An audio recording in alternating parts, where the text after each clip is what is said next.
Welcome to This Week in Guns, a podcast that covers commentary on the latest firearms industry news, information, and buzz. Brought to you by the Firearms Radio Network. I'm your host, Jake Challen from Gun Guy Radio. Brownells helps make this show possible. Selection, service, satisfaction. Find it all at Brownells. Please shop Brownells using our affiliate link or go to thisweekinguns.com/Brownells. Well, this week we have a returning panelist, Ryan Cross, hunter of design and host of the Gun and Gear Review podcast. And the new fashion model for Canadian Outback flannel. Yeah, absolutely. This is the Canadian John Rambo line.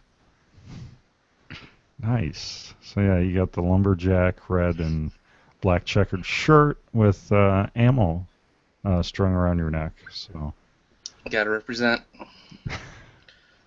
And we have Sean Sorrentino, blogger at NC Gunblog and the host of the Gunblog Variety Cast. Hey, Sean. Hey, how's it doing? How are you doing, Jake?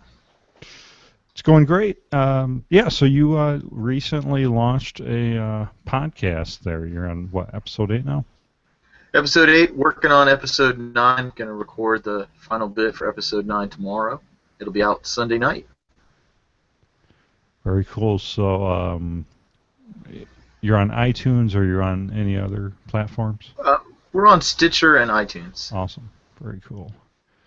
Yeah, Stitcher is a really good platform for podcasters for sure.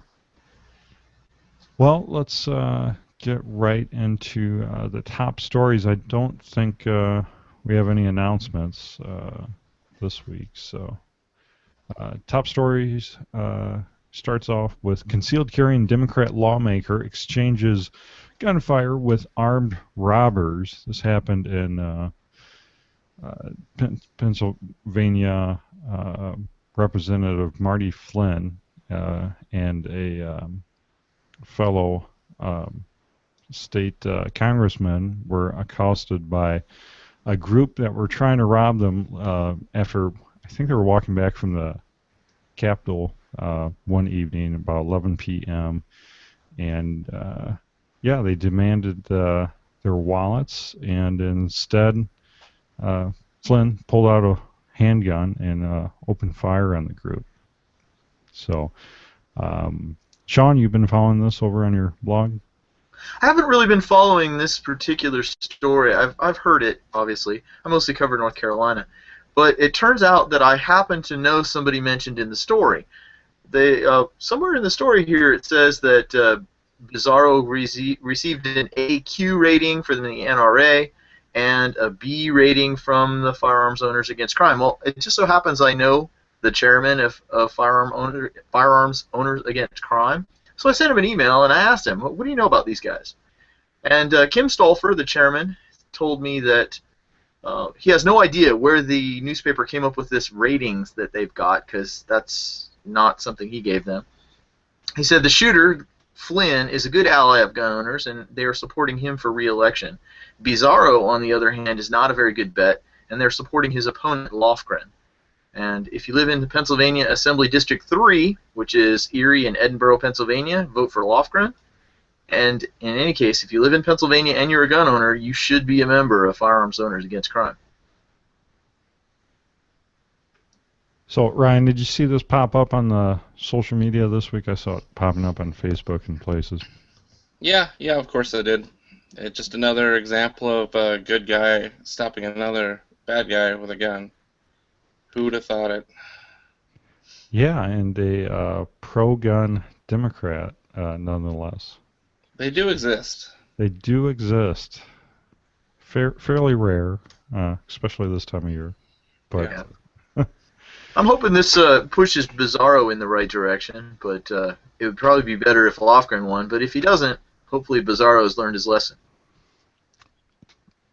Yeah, what a great name, Bizarro. All right, so gun culture, why we win, Fury edition. So Brad Pitt has a new movie out, Fury. Have either of you guys seen it? Is it in theater right now? I think this weekend. This weekend it opens? Yeah.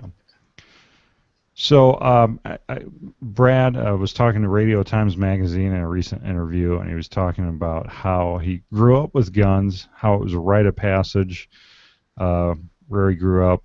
He inherited his ancestors' guns, his grandfather's shotgun when he was in kindergarten, and then he fired his first air gun. It says Pitt owned his first air gun when he was in nursery, received a shotgun when he was 6, and fired a handgun by the time he was 8. He told the magazine, the positive is that my father instilled in me a profound and deep respect for the weapon. So, speaking of bizarre, we're talking about pro-gun Democrats and pro-gun Hollywood actors. What's going on here? I think that wasn't a wedding present for something for Angelina, a gun range at their home in France. It was some elaborate range he had built for her. I think I had heard that. I don't know if that's true or not, but what do you think, Sean? Well, they can't all be insane. Yeah. Yeah. Who would imagine it? A person who is a famous Hollywood star, and he had a fairly normal American upbringing in that he wasn't taught to be terribly afraid of firearms because he lives, one of those places where guns just aren't spoken of. He sounds like a normal guy. He doesn't sound like anything special to me. He just happens to be rich and famous. Yeah, he wasn't grown up sheltered like many other Hollywood actors end up. So I just find it strange that Brad Pitt is 50 now. Yeah, that is kind of strange. I'm like, what? And he's still so dreamy. But let's move on. Joe Biden, what we need is another Jim Brady to push gun control measures. So Biden's, I guess he's taking a little break from giving firearms tips and tricks, and now he's bemoaning the fact that Jim Brady passed away, and we don't have any more high-profile firearm victims, I guess is what he's looking for. Apparently we need some more victims to push the anti-gun agenda. Just wait for Michael Bloomberg to accidentally catch a bullet, and then he'll fill that role. It's probably be a negligent, self-inflicted, and then all of a sudden, bam, he's in there. Well, I guess this is kind of interesting, and what are they saying about the person they already have, Gabby Giffords? Yeah, that's true. They do. She's maybe he's a little sexist. She's not a man, so it doesn't. No. I think that tells us something about the fissures, the rifts in the anti-gun world. Have you noticed that she doesn't seem to coordinate very well with the rest of the gun grabbers? Now that you mention it, yeah. Yeah, she's not like, you think she'd be Bloomberg's right-hand woman? Yeah. Or something, but yeah, she's really not. Yeah, it seems like she's not really part of the fun crowd, the in crowd. She seems like really she's just raising money in order to make sure that her and her husband don't have to actually get a job.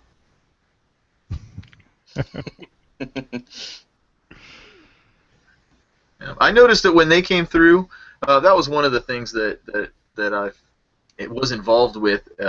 When she came through North Carolina, we counter protested their little meeting, and I noticed that wherever they went, the senators that she was trying to pressure ran the other way, and I wonder if really all this is about her making sure she doesn't have to get a real job.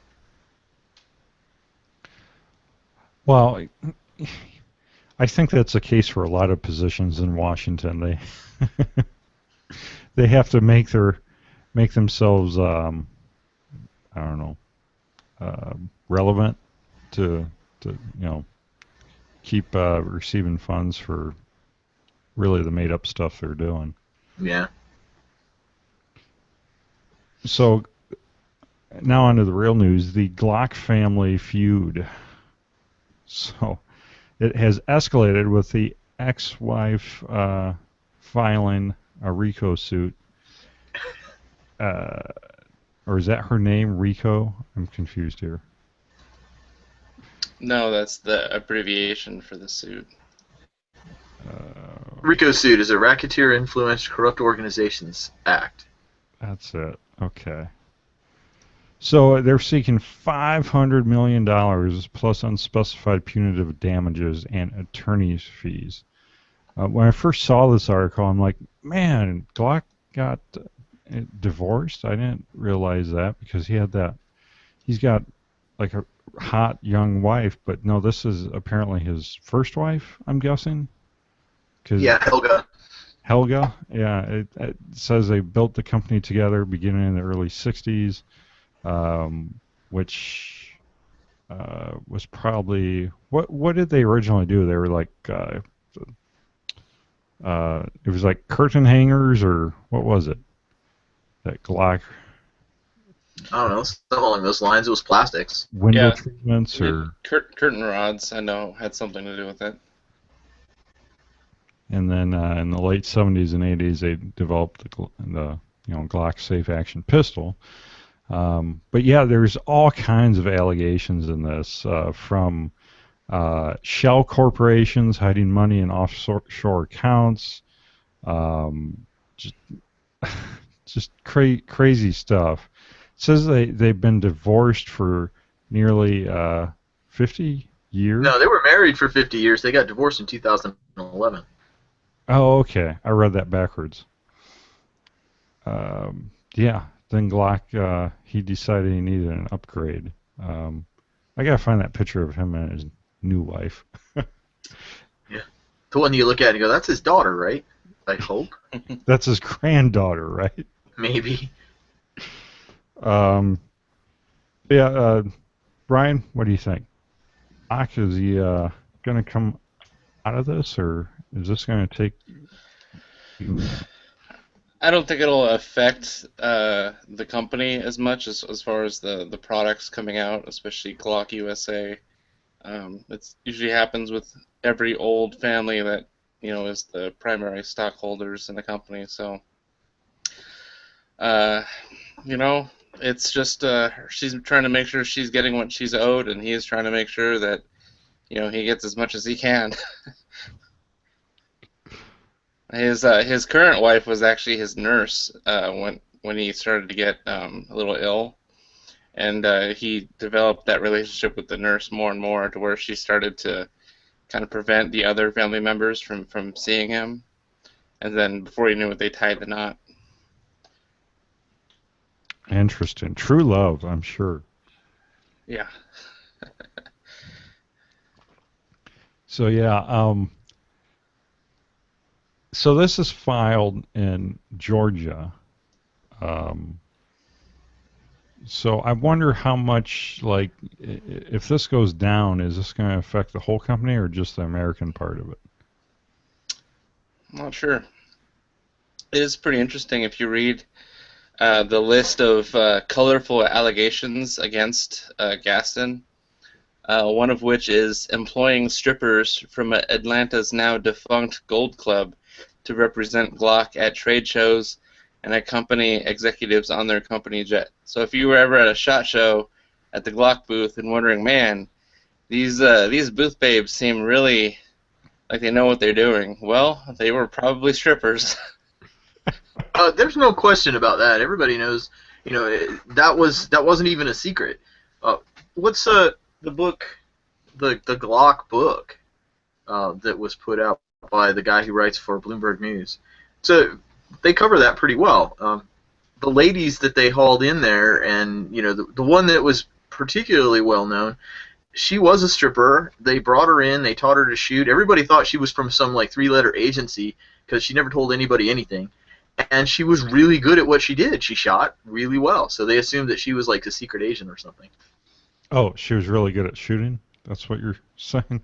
The guy from the book didn't say anything else. Yeah, so that's from Glock, The Rise of America's Gun, or that's a book you're referencing by Yes. Paul Barrett. Yeah, that's one. Yeah. Yeah, I mean, this is, I don't know, really interesting. I'm really curious how this hammers out. So, yeah, just lots of allegations in here,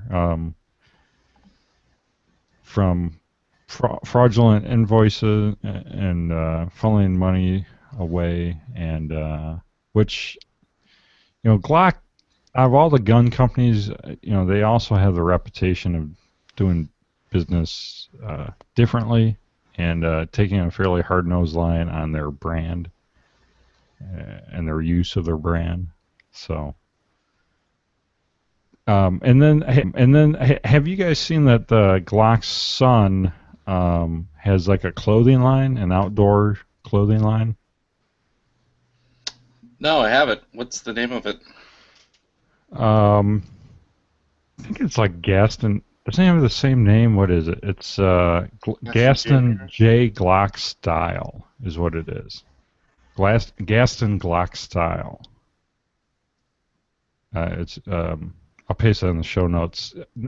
Someone hit me up about it a while back. In person. But yeah, they have. But there's even like info here on shooting ranges and stuff like that. So they have knives, they have clothing, they have shooting apparel, all kinds of stuff. All right. So mother is furious over what school officials have directed her 5-year-old daughter to do after she drew something that resembled a gun. So this happened in Alabama. A 5-year-old daughter was forced to sign a safety contract promising she wouldn't kill herself or others. Sounds reasonable, right, Sean? Well, everybody's focusing on one aspect of it, the stupidity of saying, "Hey, you're 5 years old. Here, I'm going to get you to sign a piece of paper, and that will guarantee us that you are not going to do something you don't even understand." Right? They're focusing on that, and I understand that it makes sense. It's a great thing to focus on because that's important. 5-year-old kids have no idea what you're telling them. They don't understand what they're signing. There's no reason for them to sign anything because it's not legally binding anyway. And even if it was, I mean, are you kidding me? What gets my goat, which just really blows me away, is this wasn't something that somebody, typed up on a word processor 5 minutes before and shoved under the kid's nose like they made it up. No, this was a pre-printed form that they pulled out of a drawer, ready and waiting for just this scenario. Can you imagine how much time and effort went into developing just the right form? Because, this isn't something that a principal did on his or her own. This probably had to go through a whole bunch of people, psychologists, the administration, all these people. And nobody in that entire time stepped back and said, "This is stupid! What are we thinking?" Well, was this form in existence before the incident, or was this what they used at the high school and middle school level where kids start to go through their angsty years where you would actually, this would come in handy? The entire form is stupid, but if you take a look at the picture of it, you can see that it's not something that they just whipped out their copy of Microsoft Word and made up a form. I mean, this is something that they actually put some time and effort into. And handing it to a child or any human being, really, and saying, "I'm signing a contract, I understand this contract, I'm not going to commit suicide or homicide," is moronic. But it never occurred to anybody in the process of developing this form that the whole thing was moronic. These are the people that we're turning children over to. Hey, educate our kids. And they're so stupid that it never occurred to any of them that the entire idea of having anybody sign a piece of paper saying, "I'm not going to kill myself or kill somebody else," is completely idiotic. Yeah, it's pretty nuts.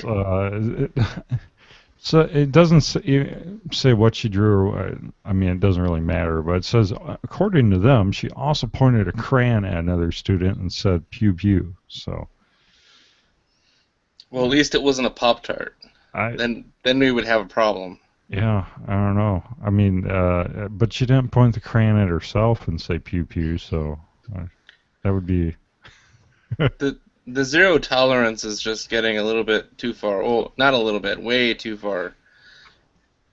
Well, and I think that's what this is that these schools have these zero tolerance policies, and they're probably get a lot of them from a cookie cutter type, um, a form or something like that, and these are maybe forms that come with stuff, there's all kinds of educational conferences and things like that that teachers and faculty go to. So this is possibly something that they had some seminar on somewhere, and they came back with these forms. That'd be my guess. Yeah. Well, I mean, what if she had signed that and then somehow, broke that contract, God forbid. But what does it accomplish? Does it absolve the school of any responsibility, having had to take some kind of disciplinary or mentoring action against that individual before they possibly committed some kind of violent act? Does this absolve the school of, well, yeah, we did bring them into the office and there was an incident, but they signed this form saying that they wouldn't hurt themselves or others, so we're all free and good, hands are clean. What's the motivation behind it? Because it's obviously not going to affect, the signee at all. Yeah, it's the same. It's the same level of moron as let's register firearms, because a piece of paper is what we're going to use to stop a crime or a bad act like suicide. Right, or you could equate it to like a no gun sign. We have a no gun sign up, so we're gonna be safe now. Yeah. It just doesn't. There's so many different ways that it just does not make any sense. But has it ever occurred to anybody that the zero tolerance, the stupidity of it, it might not be a bug? They may view that as a feature. If everybody fears that their child will say something or do something firearms related in school, and then they get thrown out of school, or they go through this giant mess, well, then what are they going to do? They're going to beat into their child's head. Do not say anything about guns. Don't say anything at all about guns. Avoid the subject of guns. Don't play cops and robbers. Don't do all these things. And all the little boys are going to learn, oh, we can't do that. These are bad things. We need to avoid it. And then maybe we've gone a long way to training them not to be around guns when they're a little bit older, like adults. Indoctrinating them? Yeah. I think that's part of it. So Recall Redux, most expensive state house race in Colorado, comes back to gun control. So we talked about this earlier in the year about the Colorado recalls, and this is for a seat that they were not able to gather enough signatures for to initiate a recall for. But the contest is between Democratic incumbent Mike McLachlan and Republican challenger Paul Brown for a small district centered around the city of Durango. And if you remember Gene Piercy, Evil Roy, that we used to have on the show a few times before he moved out of Durango because of the craziness. That's where he was from. So it says it has attracted at least $718,000 to the small district. It says there's much cheaper races taking place in more populated urban centers, but this one's really heating up. And Democrats are really pushing to keep this guy in office, but supporters of the Second Amendment are trying to make another example of another Colorado Congressman. So Ryan, what do you think? You think they're gonna boot this guy out as well, like the others? Hopefully so. I mean, it's really encouraging to see a state that's actually very similar to my own, Washington, where the lawmakers live in the smaller minority of the state, but they're making laws for the rest of the majority, which happen to be rural lands with farmers who tend to usually vote red because that's where their values and their what their concerns are. So being able to actually stand up instead of being a passive voter or a passive, libertarian, conservative, whatever you want to call it.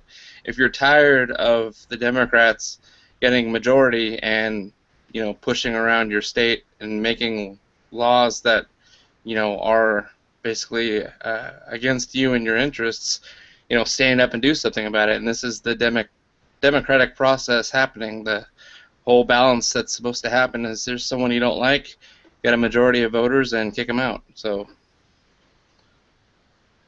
Sean, what are your thoughts? Well, I think it's kind of interesting. It reminds me a bit of here in North Carolina. I moved to North Carolina 4-5 years ago, and previous to 2010, the Democrats had controlled the House and or the Senate for so far back that nobody was really sure that they had not always controlled it. There was a bit of time during Reconstruction where maybe the Republicans and some other group controlled it for a little while, but the Democrats had this state locked up. Well, they lost control of the General Assembly, which meant the anti-gun people, the few anti-gun Democrats they actually had, they lost their big seats in the Judiciary Committee and some of the other committees, and they were unable to block bills. As soon as these bills would have gotten to the floor, all the rural Democrats would have voted for them. All the gun bills, oh yeah, they were all about guns. They told all their constituents, yeah, guns great, wee. And they wouldn't have dared vote against them because their constituents would have thrown them out of office. Well, as soon as they got rid of these urban Dems who controlled the committees, all the gun bills came through because the Republicans weren't going to stop it, and the Democrats that were still there, a lot of them were going to vote for it. So when you end up with these people who live in the towns, the cities, the big cities, the urban areas, and they get in control of things, they will block things. And when they lose control, things happen very quickly. So let's talk about former Texas gun store owner that gets 2 years for unregistered NFA item. So this is from Victoria, Texas. Federal judges sentenced Garrett Redizel to 24 months in prison and 2 years of supervised release. He entered a guilty plea when he admitted to the possession of a Remington 870 shotgun equipped with a 7-inch barrel, which puts the overall length at 15 inches, well under the legal standard. Federal agents raided his store, Garrett's Gun Vault, on March 13th, where they seized 117 firearms that were not properly logged into record books, which is required by federal law, the ATF. And agents found 4 weapons that were required to be registered as NFA items. And he said that he didn't possess 3 of them were not his. He admitted to possessing the shotgun, hence why he got convicted. It says the investigation took place after customers reported having trouble retrieving firearms that they had dropped off at his gun store for repair. Sounds like my kind of gun store, right? Ryan, what do you think? Well, I mean, you got to have a Class 3 license if you even want to mess with that stuff. He got impatient or thought he could slip through the cracks. And I mean, at first when you started reading, I thinking, they swatted him for just one short barrel shotgun, but I guess they know if you find one, you're bound to find a lot more. So that he got audited and got hit, so he kind of had it coming. Really young guy too to be owning a gun store, 24, and apparently he was maybe didn't take his responsibilities quite seriously enough because he also didn't record 117 firearms into his record book for the ATF. Sean, what do you think? Well, to be honest, I am much more concerned with the fact that customers weren't getting their firearms back. Because personally, I don't care if he's got a short barrel shotgun or a machine gun or anything else. That doesn't bother me. What bothers me is stealing my gun. That would piss me off. Yeah, totally. And seems like it was pretty much a fly-by-night operation. I don't know. I wouldn't dream of being that lax with my customer service or my logbook when dealing with an organization like the ATF or dealing with firearms. I mean, that's just asking for it. I mean, what did this guy think? I think that kind of describes a Serbu Super Shorty, a Remington 870 with a 7-inch barrel. I mean, I don't think you could cut a barrel down to 7 inches and not lose the pumping action. Yeah.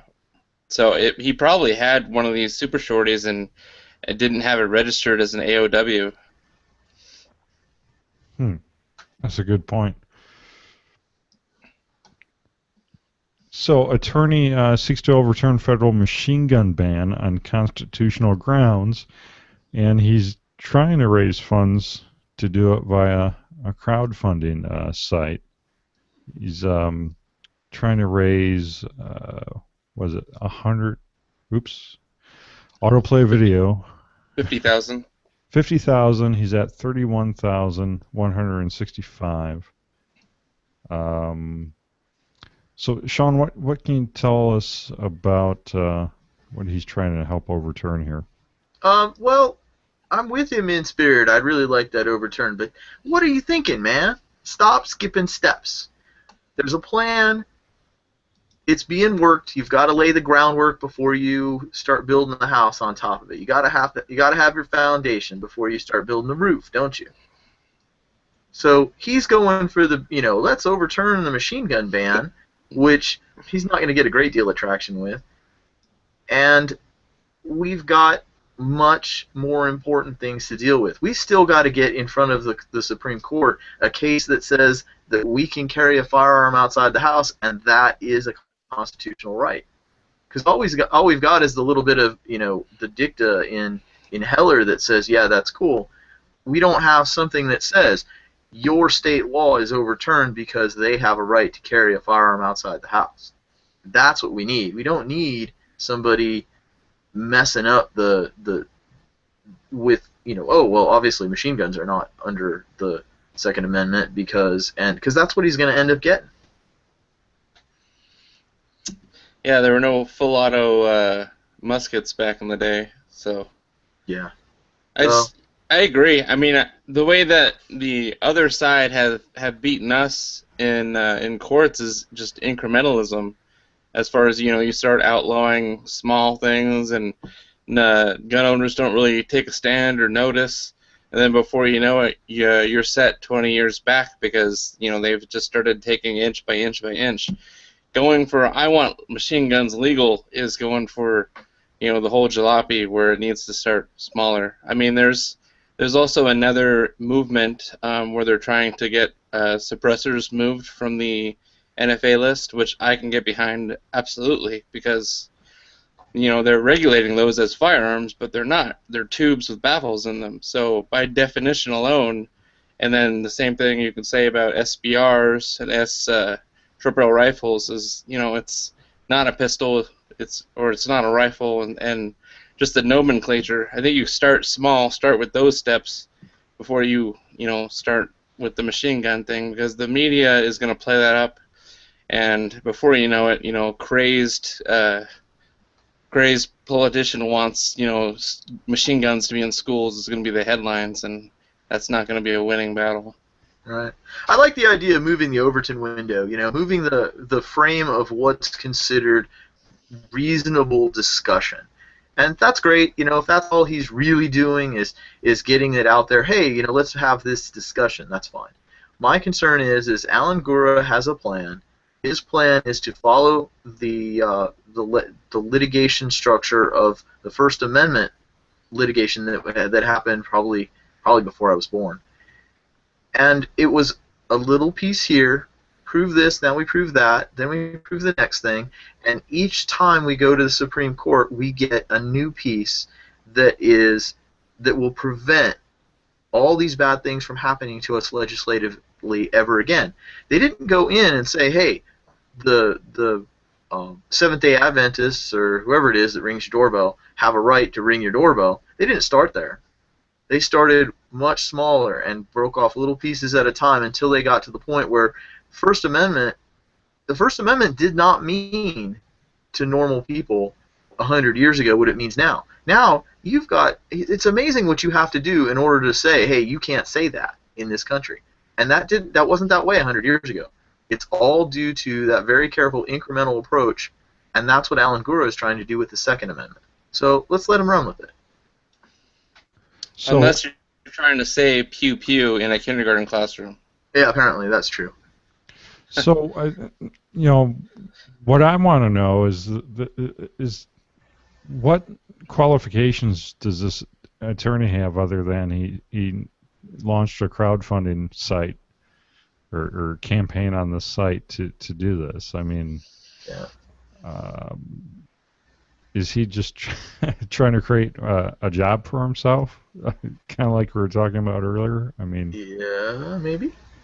I don't know. It seems pretty crazy.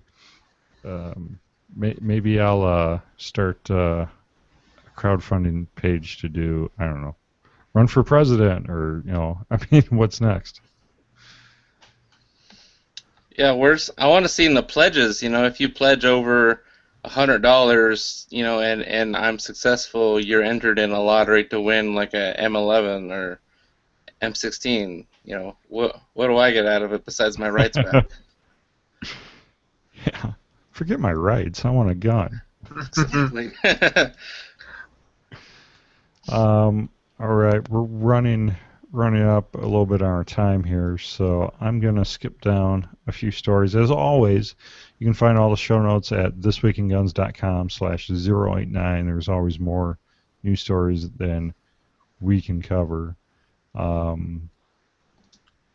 I did want to mention this little article. There's actually an article at terribleminds.com, and it's an article geared towards writers about how to write about guns.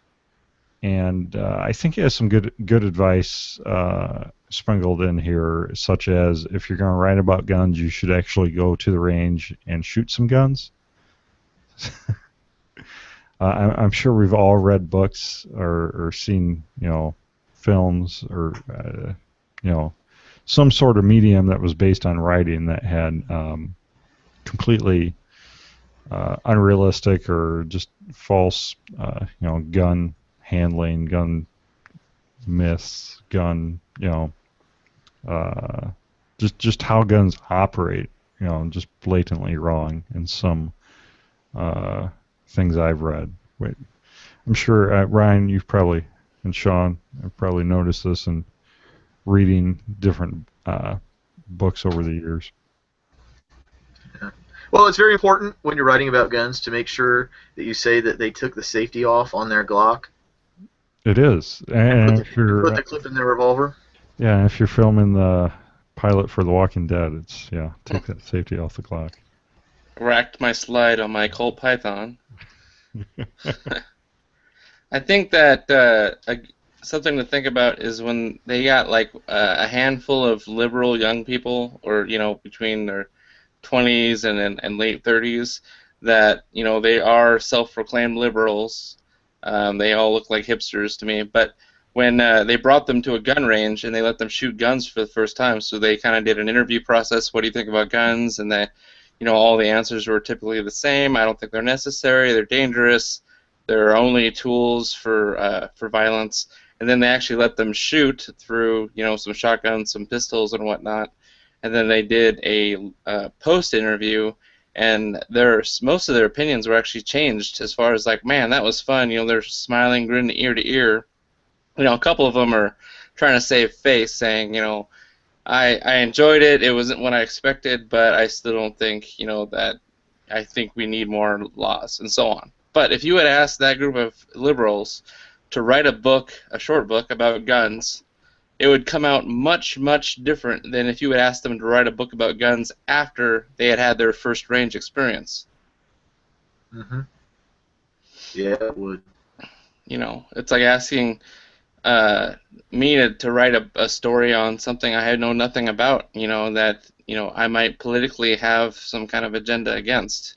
If I was to write a book on Prius cars, I don't have a hybrid car, then I would be labeled a Nimrod. But he also talks about how know the difference between a magazine and a clip, and about how loud guns are. Just that fact alone, I mean, just how freaking loud guns are. But he gets a few things wrong. Like one thing is he talks a little bit about silencers, which he does talk about how silencers don't take the sound completely away. It takes 20 to 30 decibels off,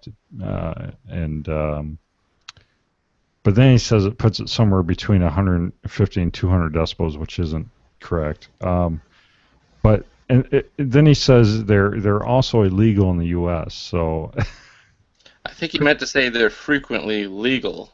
Frequently illegal in the U.S.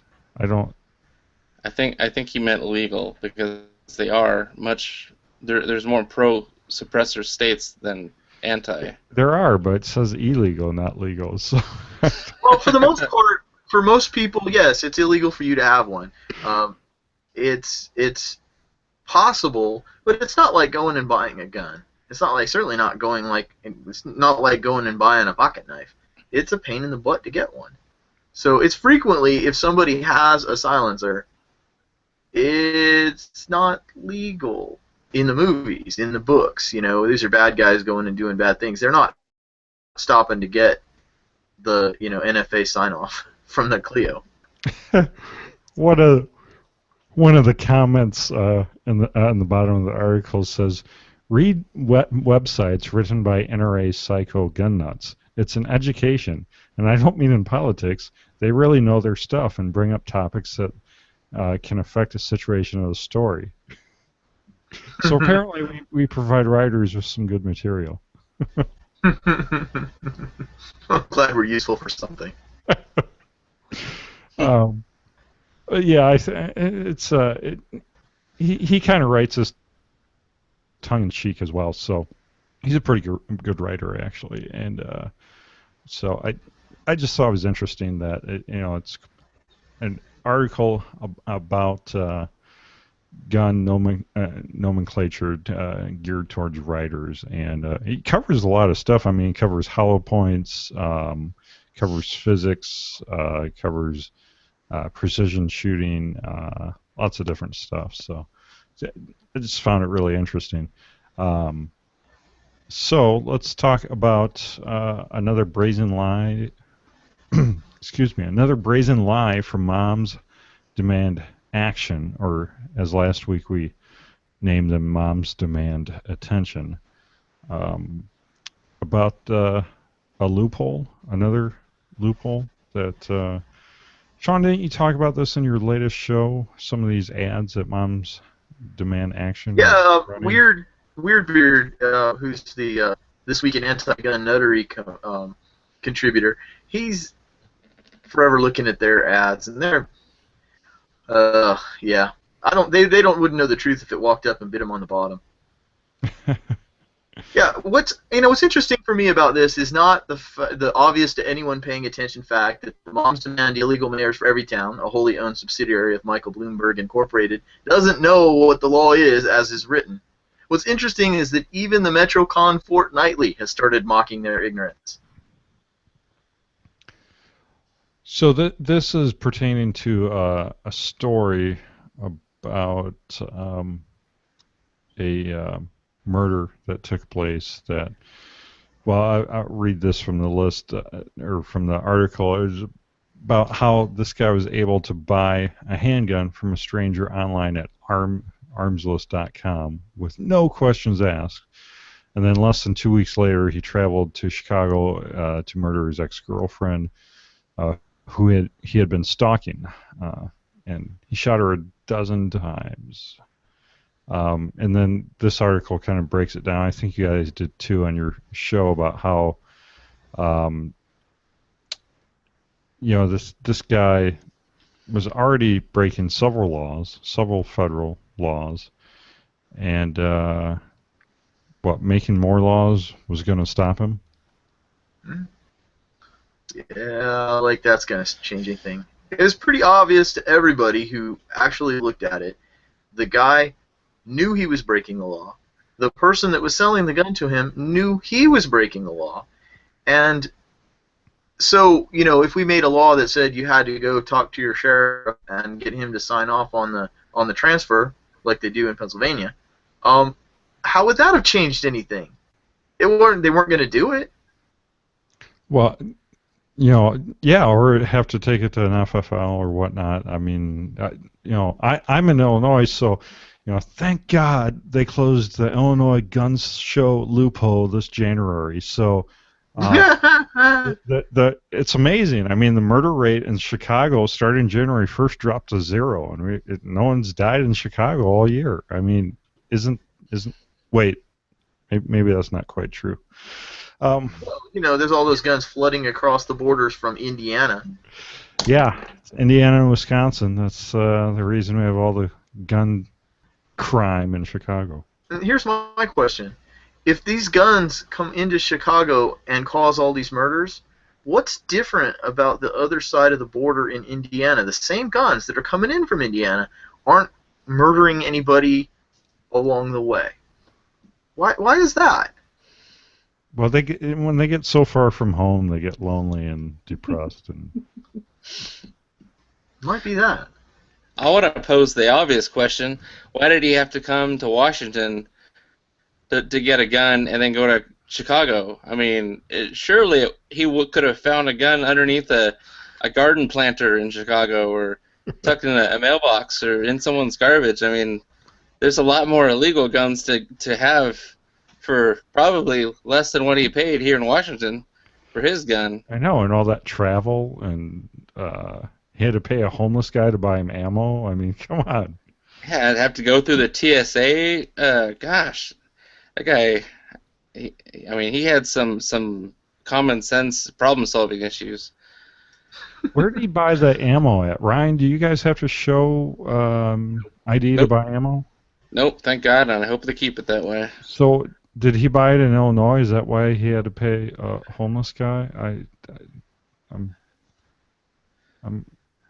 not sure. I thought it implied that he had bought the ammo in Washington as well, but maybe not.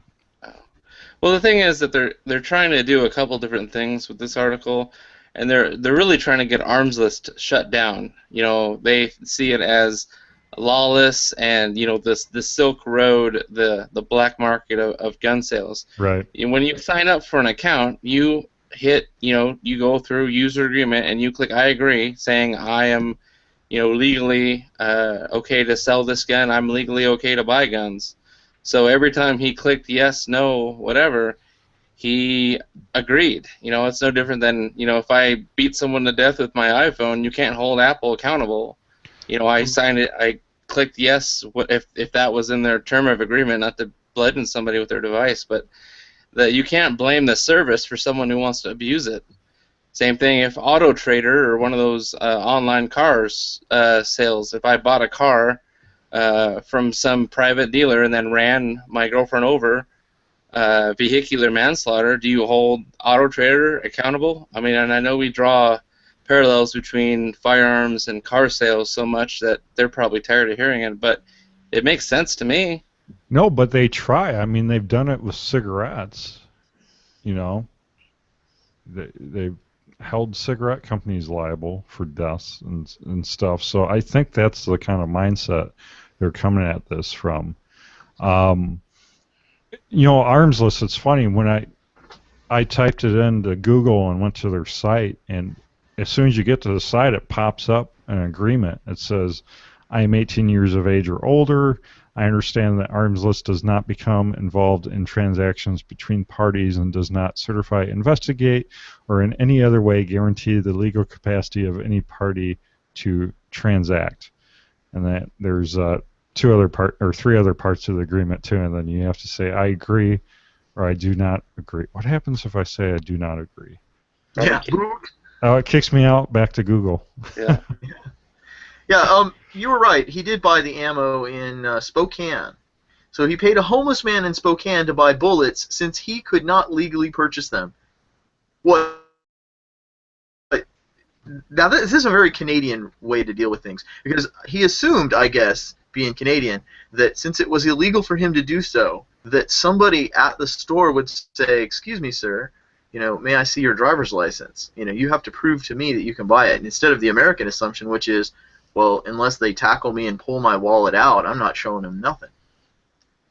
Well, actually, there is, when you buy ammunition, they do ask you to see your driver's license at most big box stores like Walmart.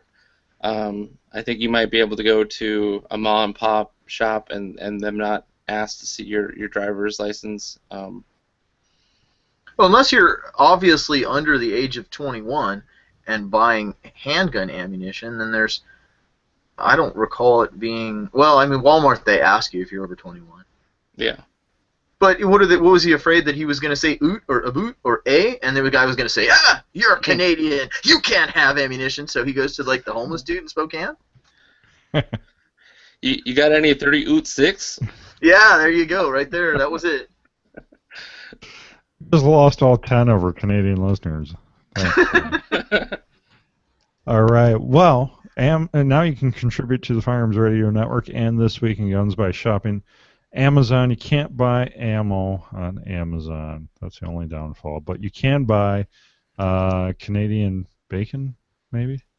Or as the Canadians call it, bacon. Bacon. Look in the bag. I'm just... So, yeah, shop Amazon, or shop our affiliate link via Amazon. I'm sure, Ryan, you probably shop Amazon, right? I shop Brownells almost exclusively, but yeah, I do hit Amazon every now and then. Oh, Blade. You can also shop our Brownells affiliate links at firearmsradio.tv. So this is our full auto news segment, stories of real media, won't talk about, and other crazy stuff. So this is where we pick a couple stories, cherry pick out of here, things we want to talk about. So Ryan and Sean, I'll let you guys kind of look through here and pick one out, and I'll go ahead and, since it's October, Halloween's coming up, I have to talk about Chia zombies, because apparently they're a thing now, at least according to guns.com. And you can get, Chia zombies. You can get a couple different zombie heads that have Chia hair, or a zombie hand coming out of the Chia ground. So, does the stuff that grows on Chia, is that like bean sprouts or something? Is it edible? Is it actually useful for anything, or is it just grass? Huh. That's a good question. It's not. Is it grass? I don't know what it is. What do chias look like when they get overgrown? Do they? Yeah, because I'm thinking if it was like, sprouts or something, it might be actually nice. A couple sprouts for your salad. Depends on how hungry you are. I think I had a Homer Simpson chia pet at one time. Yeah, they look like some kind of sprouts. They're not grass, I don't think. But so Ryan, what article do you want to go with?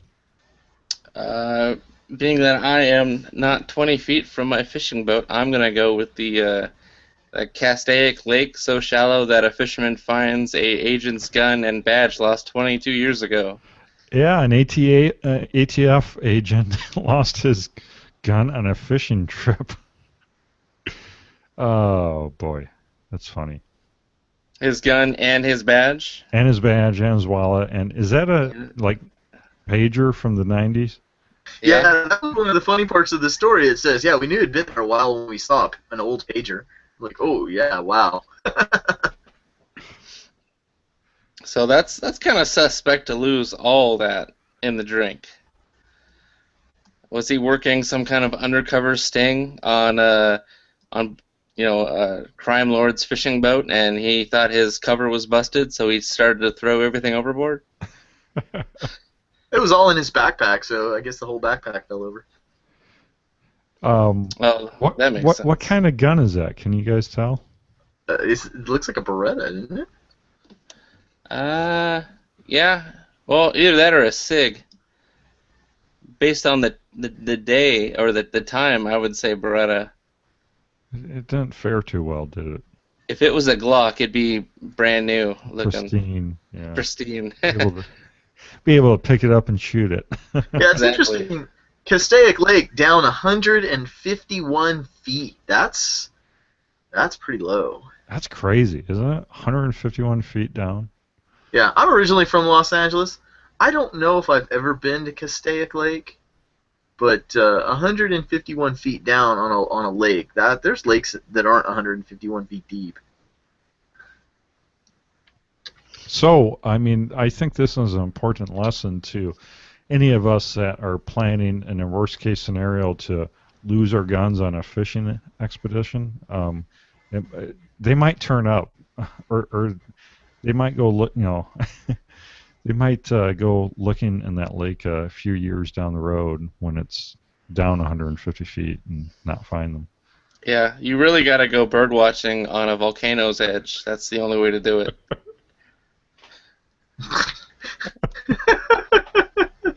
I was looking at the California condor, and yeah, go get it.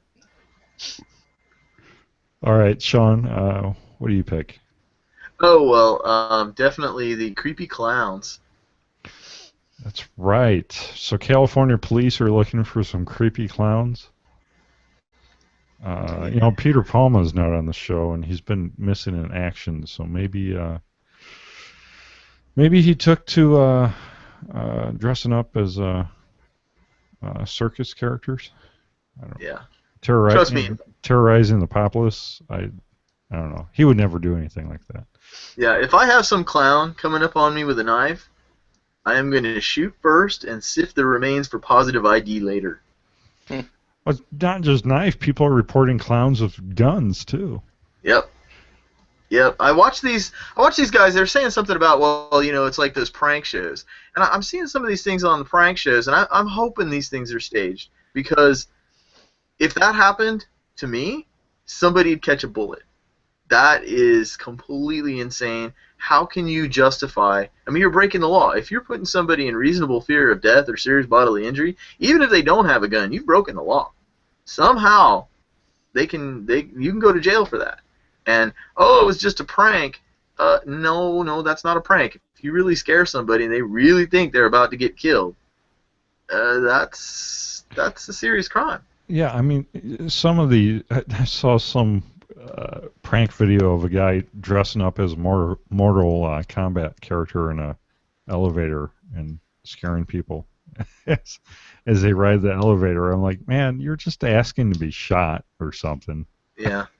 I've wanted to for a long time, having seen these, like the Chucky who kicks his way out of a Brazilian, what do you call it, bus stand sign and starts chasing somebody with a knife. You've seen that video?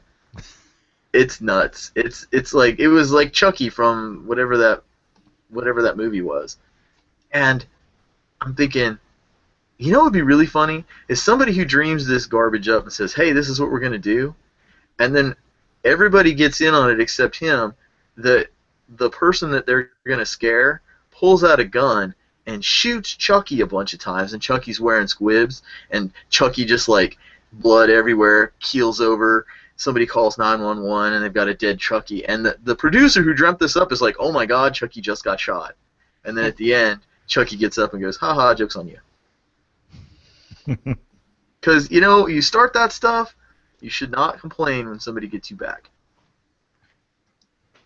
All right. Well, what about the man accused of firing a gun uh, near his uh, neighbor over a dispute over a horse?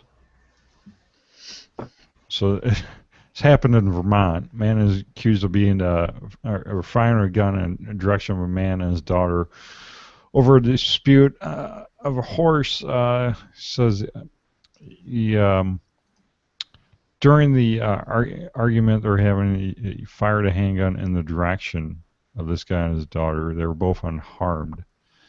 Um, Wait, is this guy's last name Brandish? It is. No, he didn't brandish. No, he actually fired. Yeah, I don't know. What do you say about that? This guy's committing a crime, and I mean, assuming that it is as they say, that he had no reasonable justification for shooting at somebody, he committed a crime, and he's gonna get to visit Yarn Bar Motel. Yeah, it'd be interesting to know what the dispute was. You know, was it a dispute over ownership of the horse, or maybe where they were riding that horse, maybe on his property? That says he allegedly threatened to kill the alleged victim if he didn't return the horse. Well, I mean, a horse thieving used to be a hanging crime, so. Yeah, not a shooting crime, a hanging crime. So if he'd have strung him up, I'd have been okay with that. All right. Well, Ryan, do you want to pick another one, or Sean? Got time for maybe one more? The SWAT team one. All right. So this is an article on Salon.com about. It's titled "It Breaks My Heart: How a SWAT Team Upended My Baby's Life and Got Away with It." This happened. Let's see here. I don't know where this happened, but anyways, a SWAT team. They were looking for someone, and they did a no-knock raid early in the morning.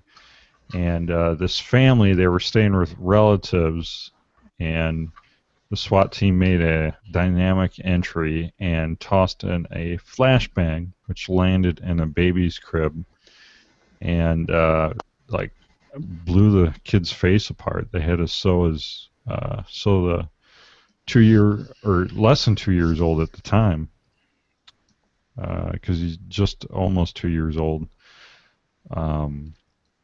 So at the time, 1 year old, they had to sew his nose back on and stuff. Just terrible. And it turned out that the person they were looking for didn't live there, wasn't there. It was a relative, but apparently the police had the wrong info, and the police were claiming that they didn't realize there were children in the house.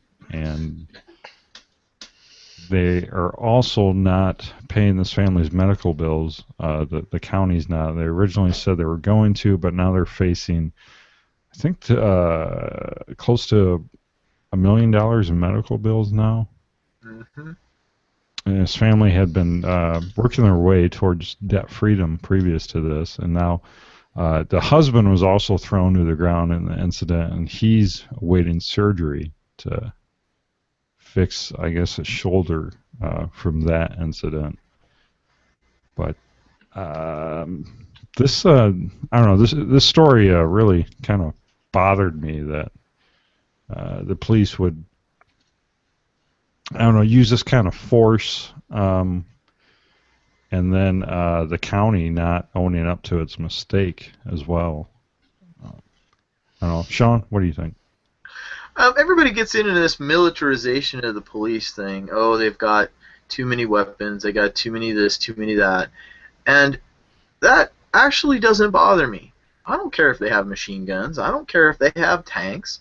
My concern is why are they using things the way they're using them?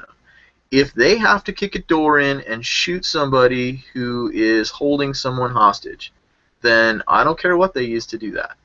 You know?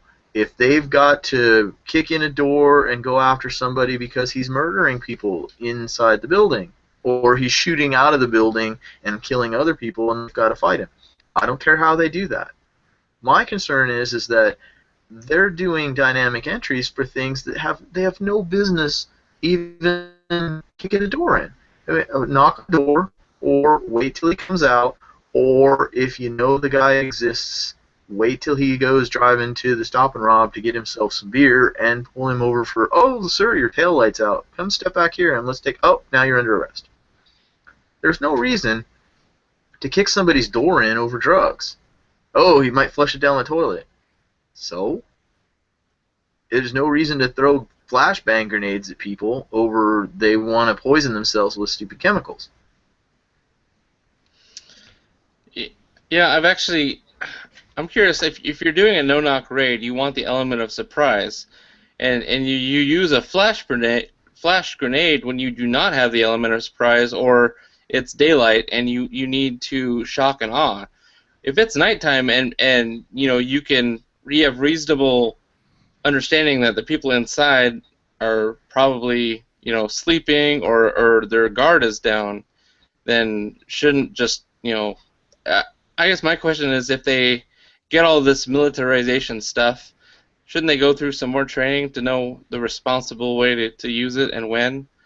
I'm reading through the article. The mother was saying how there's a minivan in the driveway with a child's seat in it.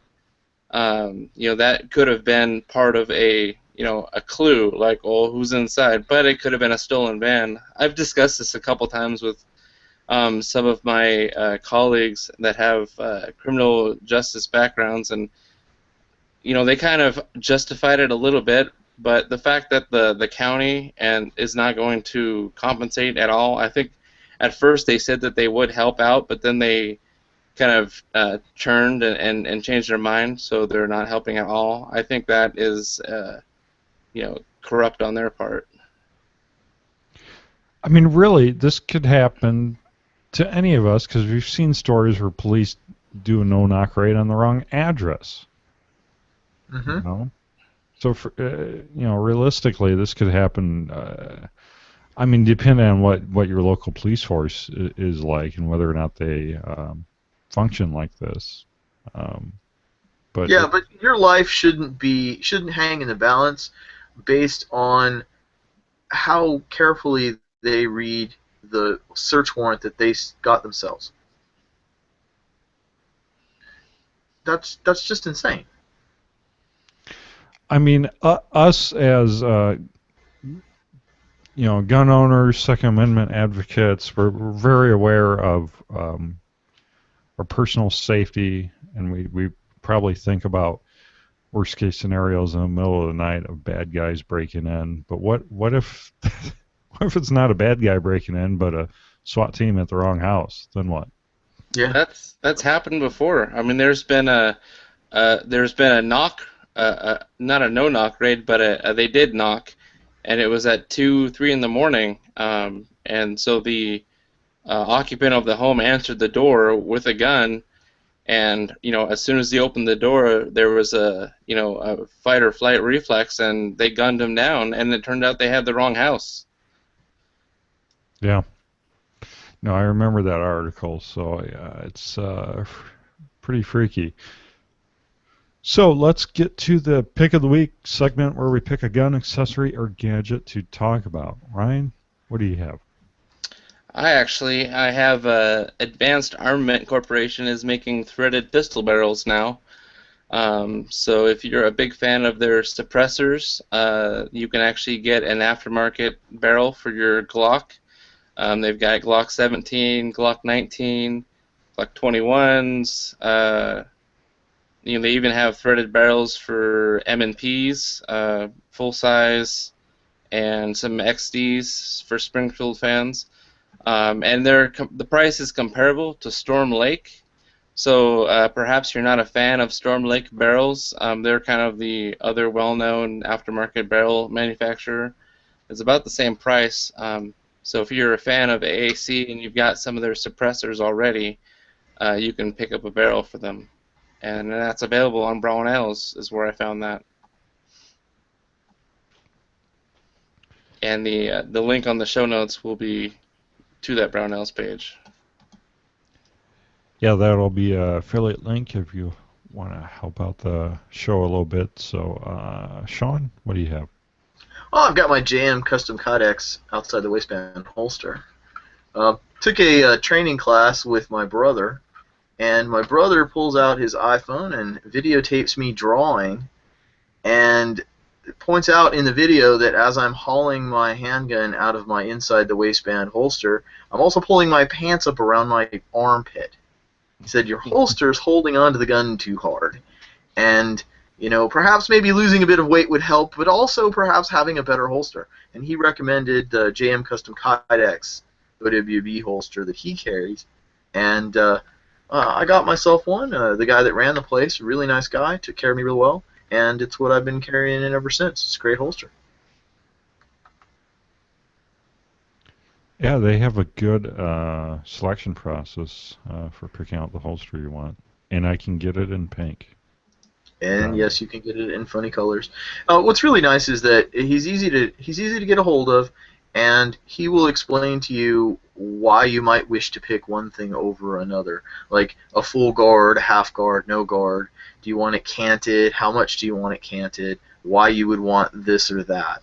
So it's for most, I'm not really a gear person. So why would I want a full cant or half a cant straight pull?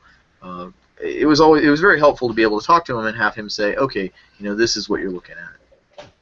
Can I get the 180-degree cant upside down airsoft draw? You talk to him about it. I have a friend who makes actually like armor. He has a $1,000 rule. Armor, like medieval armor. He has the $1,000 rule. If you ask him to make something completely stupid, he'll do it, but he'll charge you an extra $1,000. That way, if somebody says, "Hey, why did you make that idiotic thing for him?"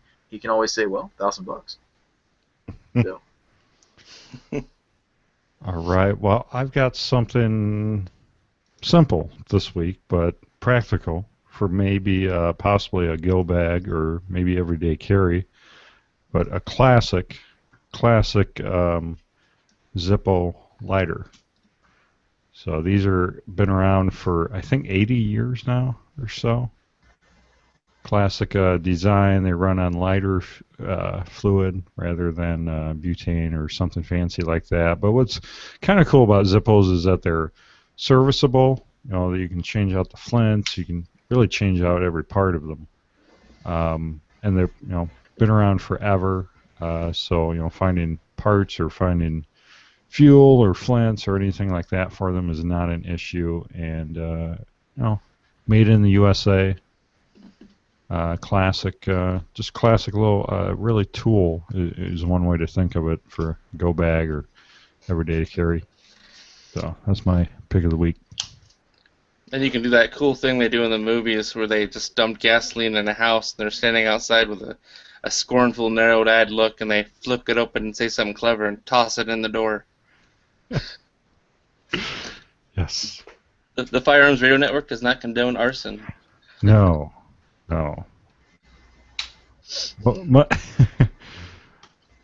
So, yeah, definitely not. So that's also an affiliate link through Amazon if you want to pick yourself up a Zippo lighter for $8.61. That's cheaper than I think I paid $10 at Walmart for mine, but they're even cheaper on Amazon. So, that about wraps up the show. Real quick, let's talk a little bit about Patreon, a way to crowdfund the show. All we ask you to do is consider giving $1 per episode, help produce these programs. And if you decide to give a little more, we have great companies like Duke Cannon Soap. They're giving away for $15 contributors, giving away their military field box gift packs.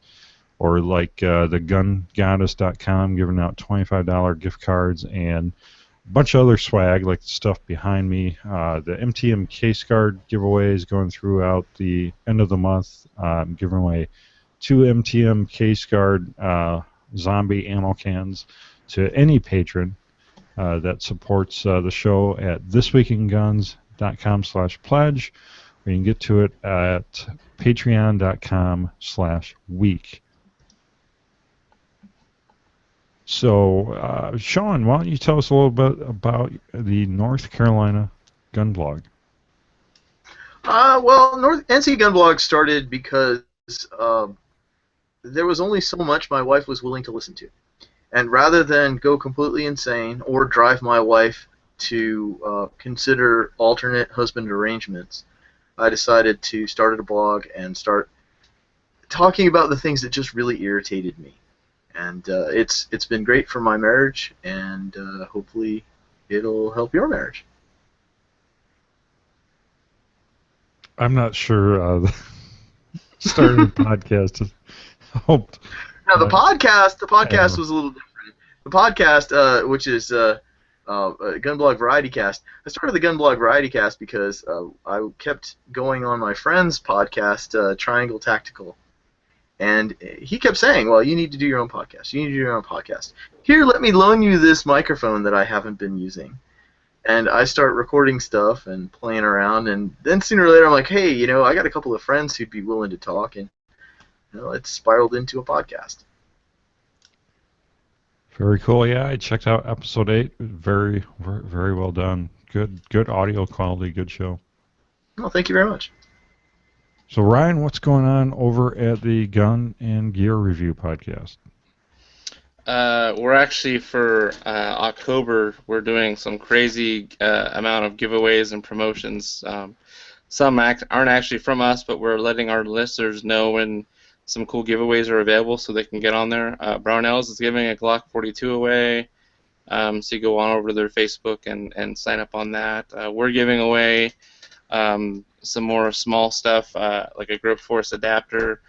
Basically, I'm trying to get the listeners to come on the show and participate and talk about some of their gear, and that's kind of been the drive lately with my giveaways. Is we do reviews, you guys listen to them, enjoy them. You might have reviews that you want to share with the rest of the community.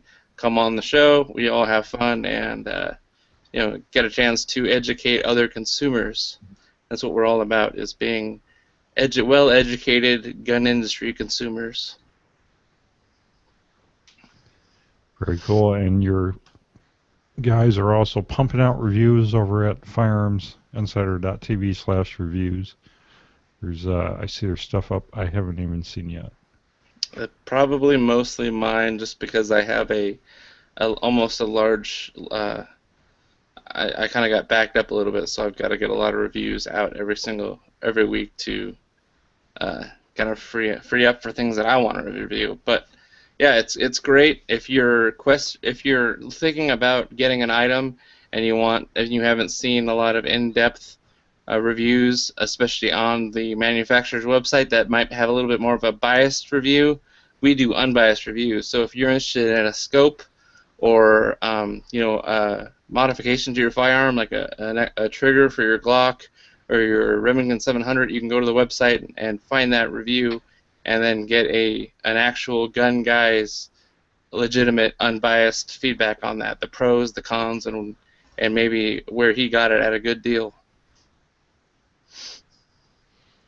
Very cool. Well, that about wraps up the show. You can leave your comments or thoughts on the bottom of the show notes or the bottom of the YouTube video this week. Show notes are at thisweekinguns.com/089.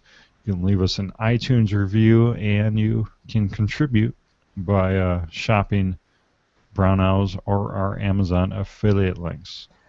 Well, thank you, Ryan. Thank you, Sean. Oh, thank you. Yep, my pleasure. And we'll see you next week.